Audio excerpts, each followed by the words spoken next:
Good morning friends.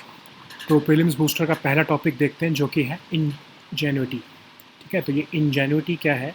ये जो NASA का परसिवरेंस जो मिशन गया है, अभी जो रोवर गया है वहाँ पर मार्स पर, उसके साथ ही एक उन्होंने हेलीकॉप्टर भी जो है वो वहाँ पर भेजा है। तो उस हेलीकॉप्टर का नाम है इंजेन्युटी। तो अभी नासा ने अनाउंस किया है कि जो इंजेन्युटी है उसने अपनी सबसे पहली फर्स्ट फ्लाइट जो है उसकी उसने उसको परफॉर्म किया है। और ये एक बहुत बड़ा टेक्नोलॉजी डिमॉन्स्ट्रेशन है हमारे लिए। और सबसे पहली ये आज तक की मार्स पर ये फ़्लाइट हुई है किसी भी हेलीकॉप्टर या किसी भी फ्लाइंग ऑब्जेक्ट द्वारा। तो अब इंजेन्युटी की टीम ट्राई करेगी कि अगले 31 दिनों में 4 ऐसी और फ्लाइट्स जो है वो इस हेलीकॉप्टर द्वारा वहाँ पर लॉन्च करे। ठीक है, तो ये इंजेन्युटी क्या है? जैसा मैंने आपको बताया कि ये फर्स्ट हेलीकॉप्टर है जो इसने मार्स पर फ्लाई किया है। इसको नासा के जो परसिवरेंस के साथ लास्ट जुलाई 2020 में इसको लॉन्च किया गया था।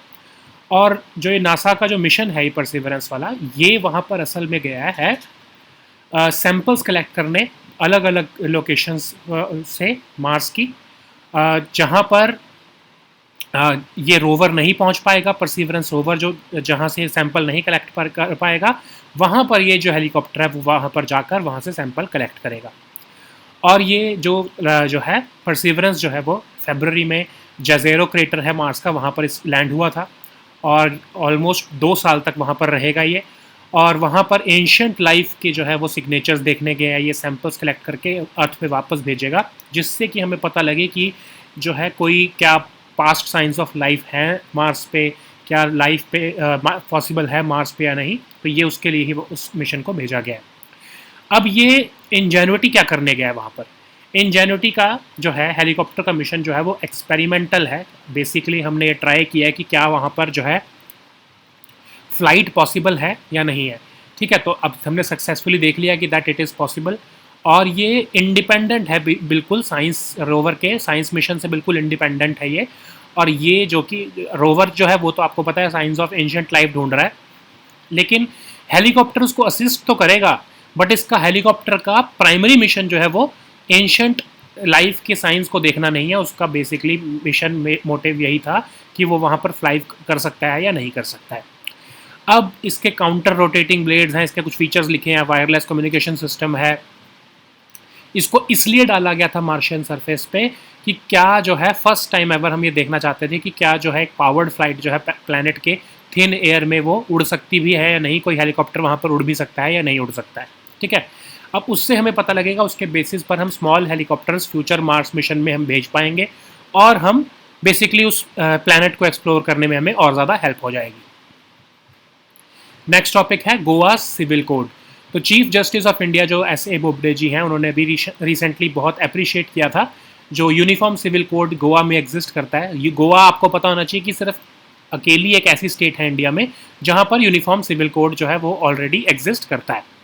तो गोवा वॉज जो है वो एक पोर्चुगीज़ कॉलोनी थी, आपको पता ही है। तो 1867 में गोवाज पोर्चुगीज़ सिविल कोड वहाँ पर आया था और उसी को ही बेसिकली हम अभी तक कंटिन्यू कर रहे हैं even after independence from Portuguese. तो आर्टिकल 1 जो है वहाँ का वो gentile Hindu usages and customs of Goa 1880 के बारे में बात करता है। अब ये जेंटाइल कौन होते हैं? जेंटाइल बेसिकली जो नॉन बिलीवर्स होते हैं, ठीक है, जो हिंदू जो कस्टम्स में, वैसे जेंटाइल शब्द जो है वो ज्यूइश लोगों के लिए यूज़ किया जाता, ज्यूइश कंटेक्स्ट में यूज़ किया जाता था कि जो लोग ज्यूइश नहीं हैं वो जेंटाइल है। ठीक है, तो इस हिंदू कंटेक्स्ट में इसमें कि मतलब जो लोग एग्जम्पशंस मिली हुई हैं, मतलब कि जो लोग हिंदू नहीं हैं। अब इन्होंने इसमें क्या किया है कि मतलब या तो हिंदू और जो बाकी नॉन जितने भी हैं, जो क्रिश्चियन मुस्लिम जो भी हो सकते हैं, वो सब जेंटाइल हिंदूज़ हैं। ठीक है, तो उनको माना है कि वो लोग नॉन हिंदूज़ हैं। तो उन्होंने जेंटाइल हिंदू टर्मिनोलॉजी का यूज़ उनके लिए किया है जो लोग हिंदू नहीं हैं। तो उसमें सारे रिलीजन के लोग आ जाते हैं। तो लेकिन उन्होंने आइडेंटिफाई कुछ नहीं किया है कि वो मुस्लिम्स हैं, क्रिश्चियंस हैं, ज्यूइश हैं, पर्शियन हैं या कुछ भी हैं। उनको स्पेसिफिक आइडेंटिटी नहीं दिया, जेंटाइल हिंदूज टर्म ही यूज़ किया उनके लिए। ठीक है, अब उनको एग्जेम्पशन दी गई थी सिविल कोड से कुछ जेंटाइल हिंदूज़ को, और इसमें हिंदू जॉइंट फैमिली तक की भी बात की गई है, जिसको हम सुसाइडेड कहते हैं। ठीक है, फिर इसमें जो है, जो कि अब ये सुसाइडेड जो है वो हमारी जो असल में हिंदू जॉइंट फैमिली होती है उसके बराबर नहीं है, वो एक पार्टनरशिप डीड के हिसाब से है। अब एक शरीयत एक्ट जो है उसको एक्सटेंड नहीं किया गया गोवा में, ऑफ कोर्स आपको पता ही है एक यूनिफॉर्म सिविल कोड है, तो ठीक है। जो मुस्लिम्स हैं उनको इस कोड के द्वारा गवर्न किया जाता है और शास्त्रिक हिंदू लॉ के द्वारा, ठीक है। तो मतलब या तो हिंदू लॉ के वो पार्ट हैं या फिर वो जेंटाइल हिंदूज हैं, ठीक है। तो जेंटाइल हिंदूज हैं वो कोड के द्वारा उनको गवर्न किया जाता है। और इस कोड में कहा गया है कि जो मैरिज है उसको एनलमेंट क्या होता है, मतलब डाइवोर्स या फिर ख़त्म नहीं हो सकती मैरिज किसी भी रिलीजियस ग्राउंड पे। तो अब जैसे आपको पता है कि ट्रिपल तलाक या ऐसी चीज़ें जो कि रिलीजियस ग्राउंड पर जो मैरिज की एनलमेंट होती थी वो यहाँ पर पॉसिबल नहीं है, बिकॉज जो है रिलीजन के नाम पर वहाँ पर मैरिज को नहीं तोड़ा जा सकता। अब गोवा का जो सिविल कोड है उसमें 4 पार्ट्स हैं, जिसमें civil capacity, acquisition of rights, right to property and breach of rights and remedies, इन सब के बारे में बात की गई है, ठीक है। तो ये कहा गया है, इसमें एक तरह से बताया जा रहा है कि जो यूनिफॉर्म सिविल कोड है वो गोवा का पोर्चुगीज सिविल कोड जो है वो it's not the best example of uniform civil code, क्योंकि आप देख रहे हो कितनी ज़्यादा प्लूरैलिटी है इसमें, कि हिंदूज़ के लिए इसके अंदर अलग प्रोविजंस हैं शास्त्रिक हिंदू लॉ वाले, और जो नॉन हिंदूज़ हैं, जो जेंटाइल हिंदूज़ हैं, मतलब जो मुस्लिम, क्रिश्चियंस, कुछ भी हो सकते हैं, जो उनके लिए इसमें अलग प्रोविजंस बनाए गए हैं। तो मतलब प्लूरैलिटी तो इसमें ऑलरेडी आ गई कि हिंदूज़ भी के लिए अलग प्रोविजन है और जेंटाइल हिंदूज़ के लिए अलग प्रोविजन है। तो there is an example of plurality in Goa civil code, ठीक है। अब इसमें बोला गया है कि जो ये गोवा का सिविल कोड है ये गॉड से ही शुरू होता है, नाम से, द नेम ऑफ गॉड शुरू होता है, गॉड एंड डॉम ल्यूई जो किंग ऑफ पोर्चुगल थे, ठीक है। तो उनके नाम पर शुरू हो रहा है ये। तो अब जब कोई भी पर्सनल लॉ जब गॉड के नाम से शुरू हो रहा है तो वो सेक्युलर इन करेक्टर कैसे हो सकता है, ठीक है, क्योंकि इसमें अब in the name of God and जो ये किंग की बात हो रही है, तो देयर इज़ अ जो है अ touch of religion in this also, ठीक है। अब इंडिया में भी जो है इन्होंने एग्जाम्पल दिया है, ये एक आर्टिकल था बेसिकली, उसको मैंने आपको कन्वर्ट करके बताया है। इन्होंने एक एग्जाम्पल दिया है कि इंडिया में भी जो है पर्सनल लॉज में यूनिफॉर्मिटी नहीं है, इवन इंक्लूडिंग जो हिंदू मैरिज एक्ट है उसके अंदर भी यूनिफॉर्मिटी नहीं है, ठीक है। जैसे हिंदू मैरिज एक्ट हमारा 1955 का जो है उसमें कहते हैं कि जो मैरिज अमंगस्ट क्लोज रिलेटिव्स जो है वो नहीं हो सकती बिकॉज ऑफ गोत्र एंड ऑल दैट। अगर सेम गोत्र का है तो उसमें मैरिज नहीं हो सकती, लेकिन साउथ में ऐसा ऑस्पिशियस माना जाता है कि अगर जो है क्लोजेस्ट रिलेटिव्स में शादी होती है अगर, तो उसको वो ऑस्पिशियस मानते हैं, ठीक है। तो ये जो हिंदू मैरिज एक्ट है उसके अंदर ही एक तरह से ये डिफरेंस है कि आपके नॉर्थ में या फिर सेंट्रल इंडिया में जो है वो इसको एक्सेप्ट नहीं किया जाता सेम क्लोज रिलेटिव्स में अगर कोई मैरिज की जाती है, लेकिन साउथ में इसको ऑस्पिशियस माना जाता है। सिमिलरली मुस्लिम्स और क्रिश्चियंस के लिए भी जो पर्सनल लॉज हैं उसमें भी कोई यूनिफॉर्मिटी नहीं है। अब जो क्रिश्चियंस के जो पर्सनल लॉज हैं नागालैंड, मेघालय और मिजोरम में, वो बिल्कुल डिफरेंट हैं as compare to the rest of the country. ऐसा ही कहा गया है कि जो कुछ लॉज जो कि सन्स के लिए फेवरेबल हैं और डॉटर्स को वो इनहेरिट करने का राइट नहीं देते हैं प्रॉपर्टी में, ठीक है। तो ये जो है बेसिकली हमको बताने की कोशिश की जा रही है कि अगर हम बात करें कि यूनिफॉर्म सिविल कोड क्या गोवा में है, तो पोर्चुगीज सिविल कोड जो है इट इज़ नॉट यूनिफॉर्म, उसमें भी बहुत ज़्यादा प्लूरैलिटी है। इवन जो हमारे पर्सनल लॉज हैं जो रिलीजन के नाम पर जो हम कह रहे हैं कि हिंदू जो जैसे हमारा मैरिज एक्ट है वो भी जो है वो यूनिफॉर्म नहीं है, उसके अंदर भी प्लूरैलिटी है। ऐसे ही जो मुस्लिम्स और क्रिश्चियंस के लिए जो अलग अलग लॉज हैं उनके अंदर भी बहुत ज़्यादा प्लूरैलिटी है। तो यूनिफॉर्म सिविल कोड कैसे बनाएंगे, ये एक बहुत बड़ा चैलेंज है। नेक्स्ट टॉपिक है यूडिस कॉपस डेंटिकुलस। तो ये एक बैट की स्पीशीज़ हमको मेघालय में मिली है। इंडिया का सबसे पहला बैम्बू ड्वेलिंग बैट बना है, ये मतलब जो बैम्बू में रहता है सबसे पहला ये बैट हमको वहाँ पर ऑब्जर्व हुआ है मेघालय में। तो ये एक डिस्क फुटेड बैट है, मतलब इसकी जो बैट है, इसका जो पैर है, जो फुट है वो डिस्क शेप्ड है, ठीक है।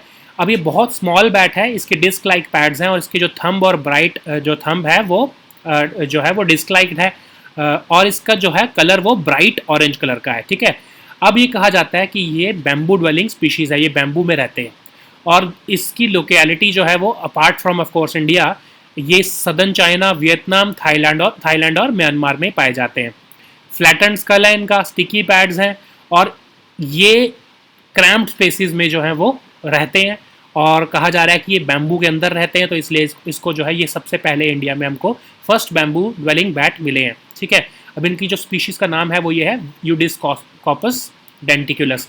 तो ये अब बैट जो है वो कोरोना वायरस की वजह से भी न्यूज़ में चल रहा है, अब ये भी हमको पता लग गया है, तो देयर इज़ अ चांस कि आपसे इस बार प्रीलिम्स में इसमें क्वेश्चन पूछा जा सकता है। स्पीशीज़ के बारे में कोई ना कोई क्वेश्चन तो आता ही है प्रीलिम्स में, तो ये देयर इज़ अ चांस कि आपको इस बार ये बिल्कुल रिसेंट न्यूज़ में चल रहा है, तो ये आपसे पूछा जा सकता है। अब बैट्स के बारे में देख लेते हैं। लार्जेस्ट मैमेलियन ग्रुप है, सबसे बड़े मैमल्स हैं बैट्स। ऑलमोस्ट 1/4 ऑफ मैमल्स जो हैं वो सिर्फ बैट्स ही होते हैं। सारे कॉन्टिनेंट्स पे पाए जाते हैं ये एक्सेप्ट अंटार्कटिका। सबसे ज़्यादा डाइवर्सिटी इनकी साउथ एशिया में मिलती है हमें, ठीक है, पर्टिकुलरली डाइवर्स इन साउथ एशिया। सिर्फ ये ओनली मैमल्स हैं जो कि रियल में फ्लाई कर सकते हैं। अब ट्रू फ्लाइट का मतलब ये नहीं है कि सिर्फ यही एक मैमल्स हैं जो फ्लाई कर सकते हैं, there are other mammals also, जैसे फ्लाइंग स्क्विरल्स हैं, कुछ ऐसी स्क्विरल्स हैं जो कि फ्लाई कर सकती है। ऑफ कोर्स वो ट्रू फ्लाइट नहीं है, लेकिन जो ये ओनली मैमल हैं जो कि असल में उड़ सकते हैं, जो ट्रू फ्लाइट कर सकते हैं, वो बैट्स ही हैं, ठीक है। बट अगर आपको स्टेटमेंट आए कि bats are the only mammals who can fly, तो वो स्टेटमेंट गलत होगी, बिकॉज और भी मैमल्स हैं जो फ्लाई कर सकते हैं, but of course bats are the only mammals who can truly fly. अब इनके पास एक यूनिक सोनार बेस्ड जो है वो मैकेनिज्म है जिसके थ्रू ये रात को अपने प्रे को कैप्चर करते हैं, ये तो आपको पता ही है, ठीक है। नेक्स्ट हमारा टॉपिक है startup India seed fund scheme. तो ये union minister of commerce and industry है, उन्होंने इसको स्कीम को लॉन्च किया है, startup India seed fund scheme. ये बेसिकली स्कीम निकाली गई है फाइनेंशियल असिस्टेंस देने के लिए स्टार्टअप्स को, उनके जो है proof of concept, prototype development, product trials, market entry और कमर्शलाइजेशन, मतलब अलग अलग स्टेज पर जो उनको फाइनेंशियल असिस्टेंस की ज़रूरत पड़ेगी उसको आइडेंटिफाई करते हुए एक फ़ंड बनाया गया है, उसके बेसिस पर उनको फंडिंग दी जाएगी। तो प्राइम मिनिस्टर नरेंद्र मोदी ने अभी जनवरी 2020 में ही एक प्रारंभ स्टार्टअप इंडिया इंटरनेशनल समिट में ऐसी एक फ़ंड के बारे में उन्होंने अनाउंस किया था कि government is planning to bring this fund, तो उसी को ही फंड को जो है वो लॉन्च किया गया। 945 करोड़ का ये एक फ़ंड होगा जो कि अगले 4 साल तक सीड फंडिंग सपोर्ट देगा एलिजिबल स्टार्टअप्स को, ठीक है। अब फंड्स कैसे डिसबर्स किए जाएंगे, एक ऑनलाइन पोर्टल है जो DPIIT जो है हमारा जो union ministry of commerce and industry के अंडर ही आता है, आपको पता ही है ये तो, ठीक है। तो ये जो है इनक्यूबेटर्स को अलाउ करेगा कि वो एप्लीकेशंस दें अंडर दिस पोर्टल, और एक एक्सपर्ट एडवाइजरी कमेटी होगी जो कि DPIIT ही बनाएगा, वो इस स्कीम को इम्प्लीमेंट करेगी। अप टू 5 करोड़ तक की जो ग्रांट्स इसमें जो है वो अवेलेबल होगी, और ये EAC जो है वो ही जो है वो सिलेक्ट करेगा कि कौन कौन से इनक्यूबेटर जो है उनको ये फंड मिल सकता है। 20 लाख तक की जो फंडिंग है वो प्रूफ ऑफ कंसेप्ट और प्रोटोटाइप डेवलपमेंट या प्रोडक्ट ट्रायल्स के जो स्टेज होती है उसके लिए उनको मिलेगी फंड जो है स्टार्टअप्स को। फिर 50 लाख तक की फंडिंग जो है वो उनको मार्केट में एंट्री करने के लिए, अपने प्रोडक्ट को कमर्शलाइज करने के लिए या स्केल अप करने के लिए डिबेंचर्स और डेट लिंक्ड इंस्ट्रूमेंट्स के थ्रू उनको वो फंडिंग दी जाएगी। उनको ऐसा नहीं होगा कि उनके अकाउंट में पैसे डाले जाएंगे, कन्वर्टेबल डिबेंचर्स या फिर डेट लिंक्ड इंस्ट्रूमेंट्स के थ्रू उनको ये फंडिंग दी जाएगी। अब इसकी सिग्निफिकेंस क्या है, सीड फंडिंग मिलना आसान हो जाएगा, एक उनको पैसा मिलना आसान हो जाएगा, इनोवेशन इंस्पायर होगी, ट्रांसफॉर्मेटिव आइडियाज़ आएंगे, इम्प्लीमेंटेशन जो हमारा स्टार्टअप इंडिया स्कीम है उसकी इम्प्लीमेंटेशन और अच्छी हो जाएगी, ठीक है। फिर टियर 2 और टियर 3 टाउन जो इंडिया के हैं जहाँ पर लोगों के पास आइडियाज़ तो हैं लेकिन उनके पास पैसा नहीं होता, फंडिंग नहीं होती, वहाँ पर ये ज़्यादातर ये बेसिकली स्टार्टअप इकोसिस्टम बनाने में हेल्प करेगा। आइडियाज़ और इम्प्लीमेंटेशन के बीच में ये जो है जो गैप होता है, फंडिंग का ही बेसिकली गैप होता है। आपके पास आइडिया होता है लेकिन आपको उसको इम्प्लीमेंट इसलिए नहीं कर पाते क्योंकि आपके पास पैसा नहीं होता। तो उस ब्रिज को ये गैप करने के लिए startup India seed fund scheme जो है वो हेल्प करेगी। ह्यूज एम्प्लॉयमेंट अपॉर्चुनिटीज़ इससे क्रिएट होंगी क्योंकि टियर 2 और टियर 3 रीजन में जब ये स्टार्टअप्स आएंगे तो वहाँ पर बहुत ज़्यादा जो है एम्प्लॉयमेंट जनरेशन के स्कोप बढ़ेगा।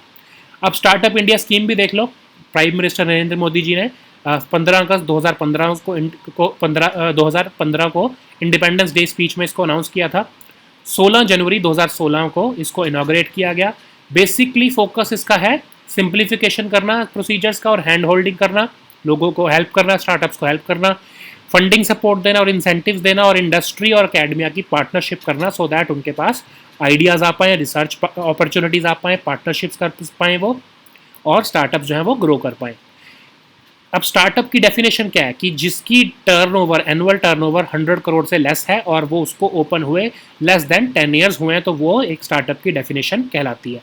और भी बहुत सारे इनिशिएटिव जो है गवर्नमेंट ने under this startup India scheme ली है, जैसे कि आई मेड प्रोग्राम, जिसमें 10 लाख तक की मोबाइल स्टार्टअप ऐप्स बनाने का एक जो है ये प्रोग्राम है, स्टार्टअप्स बनाने का प्रोग्राम है।